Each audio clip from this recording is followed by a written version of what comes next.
小朋友帮妈妈洗脚拭面，虎城防癌抗癌健康协会庆祝母亲节来到，将伫9月10号举办丰阳孝道三部曲活动，特别先伫林德区公所举办记者会，号召100组家庭来参与。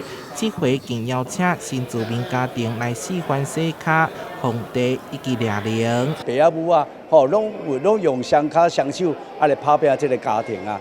今仔我们做子女的要感恩他，所以一定要将伊脚手啊洗好清气，好水水，安尼来第二个就是奉茶。活动到达已经第7届，透过实际行动来推广孝道文化，选伫咧仁德国小来举办。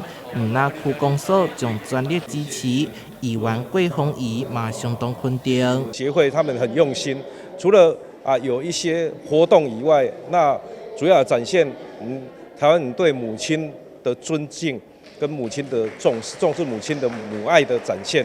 那当然孝道这件事情，伊嘛是爱好好去宣扬这个孝道啦吼。在整个社会氛围里面，特别是今年融入了新住民这个区块这个族群。主办单位嘛大新准备丰富的伴手礼，包括有旅行套子、安平开台天后宫的妈祖地杯等等，现场也阁有表演以及园游会市集。台南新闻出会采访报道。